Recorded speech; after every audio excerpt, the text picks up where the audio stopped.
Dalam satu rumah pun bahkan yang sekolah itu kan ada beberapa anak ya, ada cicinya, ada kokonya, ada dedenya gitu kan. Jadi kalau dalam satu rumah cuma si mama punya satu handphone itu akan jadi kendala, pergumulan besar sekali. Jadi kayak bener-bener di masa pandemi ini bener-bener tingkat kesulitannya itu juga semakin meningkat. Tapi disinilah kita diuji kesabaran kita, ya kan, lalu diuji juga rasa empatik kita ya kak ya, saling memahami. Betul. Welcome back to my YouTube channel di Esther Dianopi Amegance.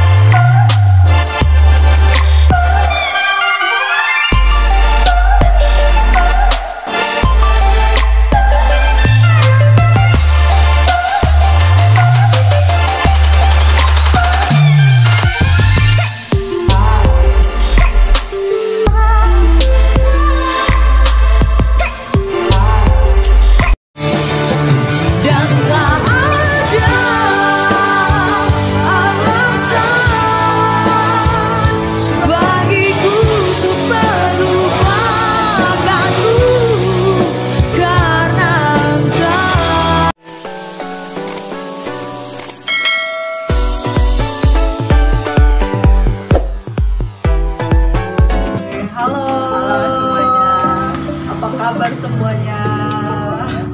Oke, jadi hari ini aku kedatangan tamu spesial dan tamu khusus guys. Namanya Erni Karma. Silakan Kak Erni memperkenalkan diri dulu. Dari mana asalnya? Oh, saya namanya Erni Karma ya. Saya dari Kupang, tapi sekarang saya pelayanan di Jakarta di sebuah gereja namanya Gesering Citra. Oke, statusnya apa nih Kak? Statusnya gimana ya?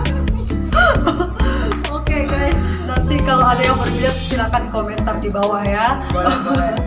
Oke, jadi hari ini aku sama Kak Erni ini sebenarnya janjiannya udah sering ya Kak ya. Tapi karena ya masa pandemi membuat kita ya kesibukannya beragam.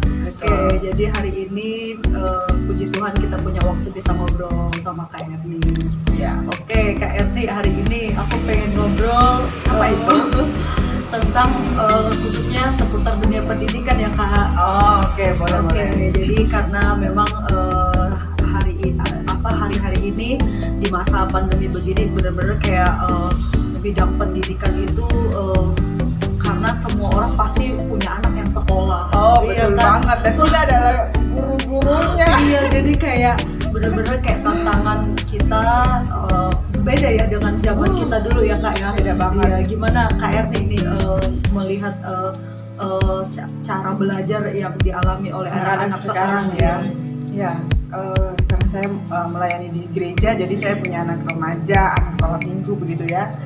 Dari tingkat TK, SD sampai yang kuliah lah begitu. Nah,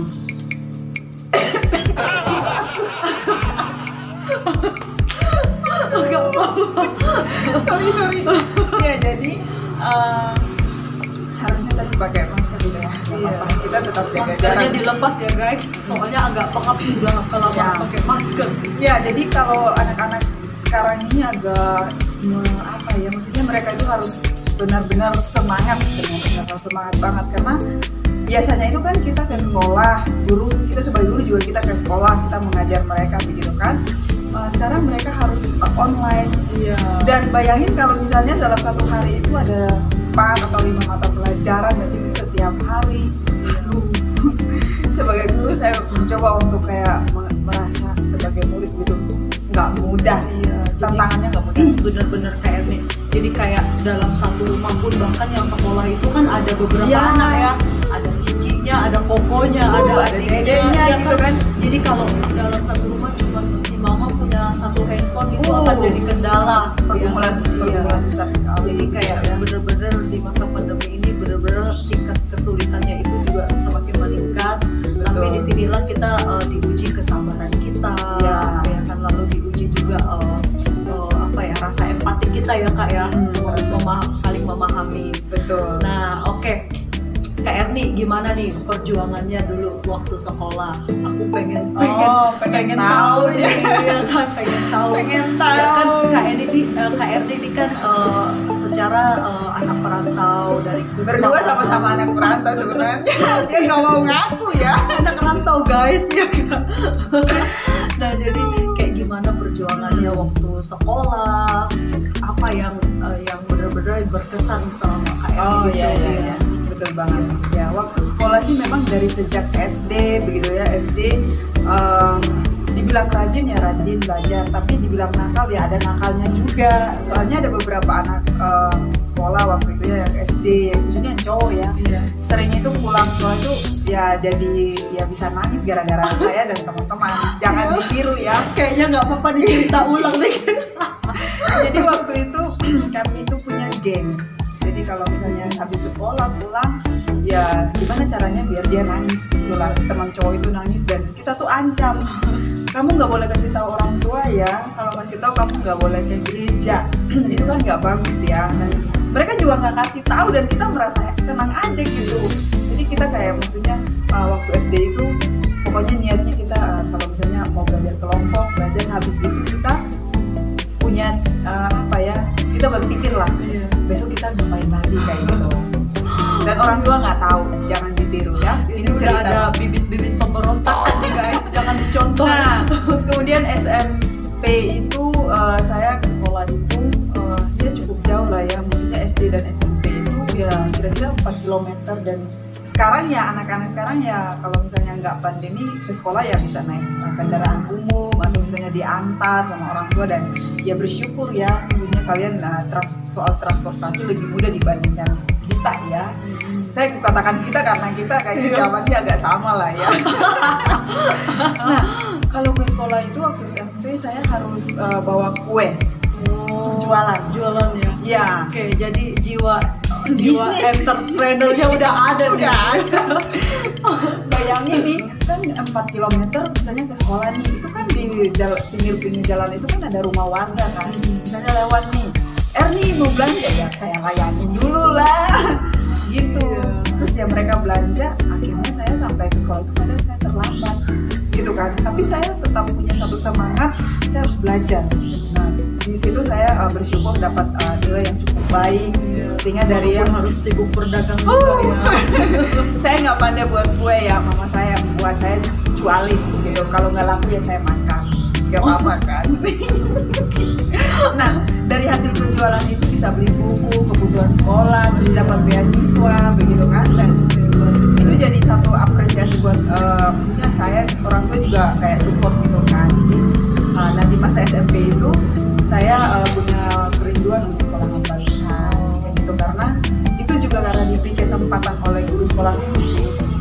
Karena kayaknya punya kebiasaan kayak sebelum bermain baca Alkitab gitu loh, baca Alkitab. Jadi kayak dia nanya, oh tahu ya tahu. Jadi ya misalnya diminta untuk cerita ya bisa aja. Nah dari situ terbeban untuk sekolah karena mungkin udah terbiasa dari rumah juga ya sama orang tua. Iya, papa mama ya maksudnya kayak rajin baca sih enggak juga sih, hanya mereka itu kayak dengar khotbah apa dari hamba Tuhan atau dari penatua begitu ya, pasti ngingat, diceritain ulang. Diceritain ulang. Bahkan di rumah kita itu ada gambar-gambar Tuhan Yesus.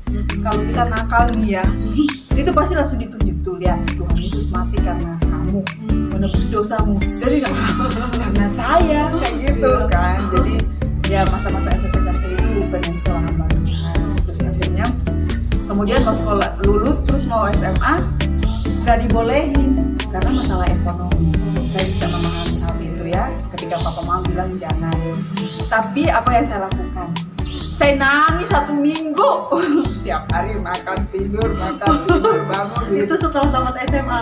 SMP mau SMA kan nggak dibolehin kan. Jadi saya nggak boleh gimana nih. Akhirnya mama bilang, aduh kalau Erni nggak sekolah tiap hari kerjaan dia gini, makan tidur bangun, makan tidur mandi gitu aja. Akhirnya waktu itu mereka kumpul keluarga. Gue merasa emang gue mau nikah ya. barangkali mau dijodohin ya. Gue mau sekolah SMA aja begitu. Karena ya waktu itu Pak Erni sih mikir ya kalau misalnya nggak sekolah SMA begitu kan, jadi mikirnya harus sekolah. Dan waktu itu SMA-nya ya di kota. SMA-nya di kota. Kalau sekarang sih udah ada ya, jadi lebih mudah lah buat anak-anak di kampungnya KRI. Maksudnya harusnya lebih semangat gitu karena udah ada fasilitasnya, udah disediakan. Malah sekarang sedang diperbincangkan gitu ya, mau ada paket wifi, sinyal ya, sinyal lebih tepatnya sinyal begitulah ya. Untuk yang kayak misalnya kita bisa video call, jadi aksesnya sekarang lebih mudah lah ya, mudah ditolong sama pemerintah. Jadi harusnya lebih semangat dibandingkan kita yang dulu ya, walaupun sekarang lagi COVID-19. Iya, jadi bener setiap masa dan setiap musim itu pasti tantangannya berbeda-beda ya. Jadi tinggal bagaimana lagi kita mengolah semangat kita jadi lebih kuat daripada daripada rasa malas kita. Betul. Orang kayaknya waktu SMA aja udah sekolah nih ya, udah sekolah begitu kan. Tapi opa itu kan ada yang satu tuh guru, satu itu pensiun tentara. Nah, ada satu masa di mana saya itu pukul oma saya. Adalah ceritanya gitu kan. Pukul orang guys. Jangan ditiru. Mungkin saya udah masuk penjara dan hari ini saya nggak ngomong sama Esther kali ya. Itu.